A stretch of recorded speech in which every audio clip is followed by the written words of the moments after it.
नमस्कार, मैं शिक्षा मिश्रा मध्य प्रदेश के सुप्रभात न्यूज में आपका स्वागत करती हूँ। दोस्तों, मध्य प्रदेश की तमाम फटाफट खबरों को जानने के लिए हमारे चैनल को सब्सक्राइब जरूर करें। साथ ही कमेंट सेक्शन में जरूर बताएं कि आप मध्य प्रदेश के किस जिले से हमारे न्यूज को देख रहे हैं। तो चलिए शुरू करते हैं खबरों को, जानते हैं आज के मुख्य समाचार। आतंकी और रैपिस्ट पर रहम नहीं, अंतिम सांस तक जेल में रहेंगे। गंभीर अपराध के मामलों में अगर किसी को आजीवन कारावास की सजा होती है तो वह 14 साल बाद जेल से छूट जाता है। अब एमपी में शिवराज सरकार गंभीर अपराध करने वाले अपराधियों पर कोई रहम नहीं करेगी। सरकार आजीवन कारावास नीति में बदलाव करने जा रही है। नई नीति में पहले की तुलना में ज्यादा कठोर है। इसमें आतंकियों, रैपिस्ट और जहरीली शराब बनाने वाले लोगों पर कोई रहम नहीं होगी। गुरुवार को सीएम शिवराज सिंह चौहान इसको लेकर मंत्रियों और अधिकारियों के साथ चर्चा की। अभी एमपी में आजीवन कारावास में दंडित बंदियों की रिहाई के लिए वर्ष 2012 की नीति लागू है। 46 नगरीय निकायों के 27 सितंबर को होंगे चुनाव। 2 चरणों में नगरीय निकाय चुनाव के बाद प्रदेश में अब एक बार फिर निकाय चुनाव होंगे। इस बार 46 नगर पालिका और नगर परिषद के चुनाव कराए जाएंगे। इनका कार्यालय सितंबर में पूरा हो रहा है। इसके लिए राज्य निर्वाचन आयोग ने शुक्रवार को चुनाव कार्यक्रम घोषित कर दिया। मतदान 27 सितंबर को कराया जाएगा और परिणामों की घोषणा 30 सितंबर को होगी। 5 सितंबर को चुनाव की अधिसूचना जारी होगी और नामांकन पत्र जमा करने का सिलसिला प्रारंभ हो जाएगा। चुनाव की घोषणा के साथ ही संबंधित निकाय क्षेत्रों में आदर्श आचरण संहिता प्रभावशील हो गई है। फॉर्म भरने वाली बेटियों को प्रशासन देगा प्रशिक्षण। कलेक्टर मनोज पुष्प ने कहा है कि महिला अग्निवीरों की भर्ती के लिए जाबाज बेटियों को प्रोत्साहित किया जा रहा है। जो बेटियां 7 सितंबर तक भर्ती रैली में भाग लेने के लिए पंजीयन कराएंगी, उन्हें फिजिकल ट्रेनिंग तथा लिखित परीक्षा के संबंध में उचित मार्गदर्शन दिया जाएगा। प्रशिक्षण के लिए कलेक्टर ने जिला सैनिक कल्याण अधिकारी तथा जिला खेल एवं युवा कल्याण अधिकारी को न सिर्फ जिम्मेदारी दी है, बल्कि महिला एवं बाल विकास विभाग तथा शिक्षण विभाग भर्ती की योग्य लड़कियों को उचित मार्गदर्शन देकर उन्हें अग्निपथ योजना से लाभान्वित कराएंगे। इंटरनेट मोबाइल पर सक्रिय युवाओं को 10,000 रुपए देगी सरकार। मोबाइल में व्यस्त युवाओं को ज्यादातर लोग दुत्कारते रहते हैं, पर अब ये काम उन्हें कमाई भी करा सकता है। मध्य प्रदेश सरकार की एक योजना में इंटरनेट पर सक्रिय युवाओं को 10,000 रुपए तक मिल सकते हैं। मध्य प्रदेश सरकार अपनी योजनाओं में युवाओं को भागीदार बना रही है। सरकार की योजनाओं की आम जन तक जानकारी पहुंचाने के लिए प्रदेश सरकार एमपी डिजिटल युवा अभियान चालू कर रही है। इस अभियान के अंतर्गत इंटरनेट मीडिया पर सक्रिय युवाओं का पंजीयन कर उनमें सरकारी योजनाओं का व्यापक प्रचार कराया जाएगा। जो युवा इसमें अच्छा प्रदर्शन करेंगे उन्हें सरकार द्वारा नगद राशि देकर पुरस्कृत किया जाएगा।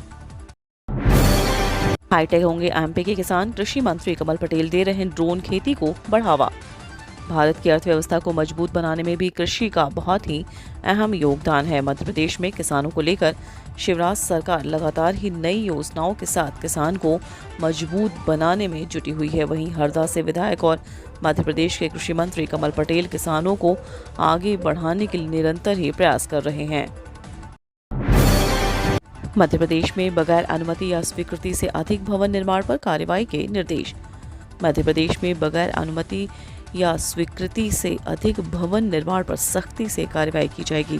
नगरीय प्रशासन एवं विकास आयुक्त निकुंज श्रीवास्तव ने नगर निगम आयुक्त और मुख्य नगरपालिका अधिकारियों को ऐसे मामलों में सख्त कार्रवाई करने के निर्देश दिए हैं।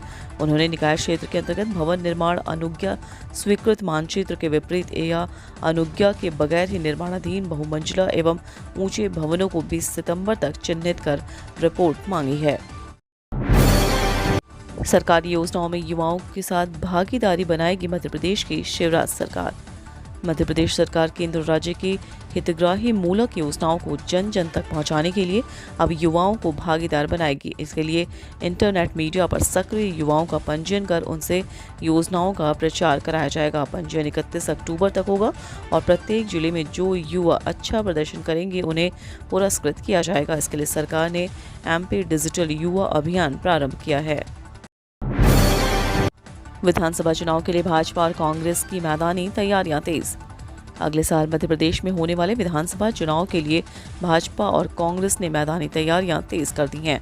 दोनों ही दल मतदान केंद्र स्तर पर पकड़ मजबूत बनाने में जुटे हैं। भाजपा बूथ सशक्तिकरण अभियान के माध्यम से प्रत्येक मतदान केंद्र स्तर पर विभिन्न गतिविधियां संचालित कर रही है, तो जवाब में कांग्रेस ने यूथ जोड़ो बूथ जोड़ो अभियान प्रारंभ किया। इसमें प्रदेश युवा कांग्रेस सभी 230 विधानसभा क्षेत्रों में युवाओं की टीम तैयार कर रही है, जो मतदान केंद्र प्रबंधन के साथ युवाओं को पार्टी से जोड़ने का काम करेगी। इसकी शुरुआत अमरकंटक से 30 अगस्त से की गई है। निगरानी के लिए विधानसभा प्रभारी भी नियुक्त किए जा रहे हैं। भोपाल, इंदौर सहित अनेक जिलों में जोरदार बारिश की आशंका। मानसून ट्रफ हिमाचल से कुछ नीचे आने लगा है। इसके अलावा बंगाल की खाड़ी एवं अरब सागर से मिल रही नमी के कारण मध्य प्रदेश के विभिन्न जिलों में गरज चमक के साथ वर्षा हो रही है। मौसम वैज्ञानिकों के मुताबिक शनिवार को भोपाल, इंदौर, उज्जैन, नर्मदापुरम, जबलपुर संभागों के जिलों में कहीं कहीं झमाझम वर्षा होने के आसार हैं। साथ ही 8 सितंबर के बाद वर्ष की गतिविधियों में और तेजी आने की संभावना भी है। उधर शुक्रवार को सुबह 8:30 बजे से शाम 5:30 बजे तक इंदौर में 31.4 मिलीमीटर वर्षा हुई। मलाजखंड में बूंदाबांदी हुई। एमपी में 21,000 एकड़ जमीन पर गरीबों के लिए बसाई जाएंगी कॉलोनियां। संबल योजना की भी दोबारा होगी शुरुआत।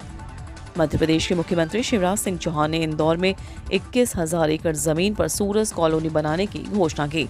इस दौरान उन्होंने कहा कि प्रधानमंत्री नरेंद्र मोदी के जन्मदिन पर 17 सितंबर से 31 अक्टूबर तक राज्य में कई कल्याणकारी योजनाओं को शुरुआत होने जा रही है और इसी कड़ी में संबल योजना फिर शुरू होगी। कार्यक्रम के दौरान मुख्यमंत्री शिवराज सिंह ने कहा कि माफिया अभियान के दौरान पूरे राज्य में कुल 21,000 एकड़ जमीन खाली कराई गई और अब राज्य सरकार ने लगभग 15,000 करोड़ रुपए की इस जमीन पर गरीबों को मकान बनाकर देने का फैसला किया है।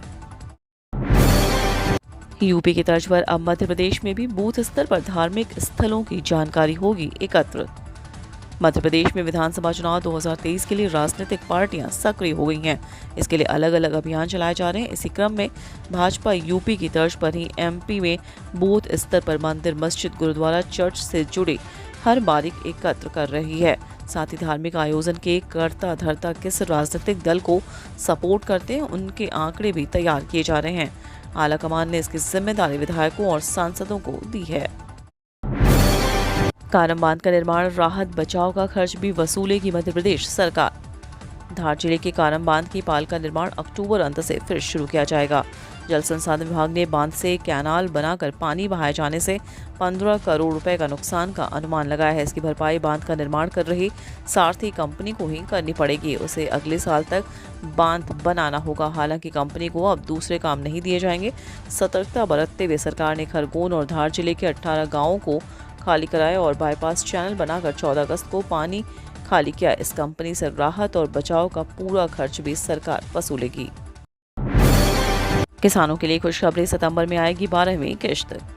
पीएम किसान योजना के 12.50 करोड़ लाभार्थी किसानों के लिए काम की खबर है। ई-केवाईसी करवाने की आखिरी तारीख 31 अगस्त 2022 को समाप्त हो गई है। अगर आपने इस तारीख तक ई-केवाईसी नहीं करवाई तो नियमों के तहत आपको मिलने वाले किश्त के पैसे अटक सकते हैं। वहीं जिन किसानों ने इस काम को तय समय के अंदर पूरा कर लिया है, उन्हें किश्त का लाभ दिया जाएगा। ऐसे में संभावना है कि 5 सितंबर तक खाते में अगली किश्त आ सकती है।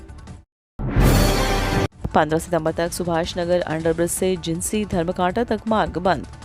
राजधानी में भोपाल मेट्रो रेल परियोजना के निर्माण कार्य के अंतर्गत सुभाष नगर रेलवे अंडरब्रिज के पास स्लॉटर हाउस की तरफ बीच सड़क पर पिलर का निर्माण किया जा रहा है। इस वजह से पिछले दिनों से यहां पर आवागमन रोक दिया गया है। उधर भारी बारिश एवं तकनीकी कारणों के कारण जिंसी धर्मकांटा से सुभाष नगर अंडरब्रिज तक का मार्ग बंद करने की समयावधि बढ़ाने की सूचना निर्माण कंपनी द्वारा यातायात पुलिस को दी गई है। सुरक्षित यातायात के दृष्टिकोण से गुरुवार से 15 सितंबर तक यातायात डायवर्जन प्लान इस तरह रहेगा।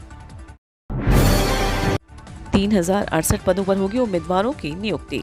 सरकारी नौकरी की तलाश कर रहे युवाओं के लिए Indian army, Indian recruitment cell, army ordnance corps centre सुनहरा मौका लेकर आया है। कुल 3068 पदों पर भी उम्मीदवारों की भर्ती की जाएगी। उम्मीदवारों की नियुक्ति ट्रेड्समैन, मैट, फायरमैन और जूनियर ऑफिस असिस्टेंट के पद पर होगी। मीडिया रिपोर्ट्स के मुताबिक आवेदन करने की अंतिम तिथि 22 सितंबर है।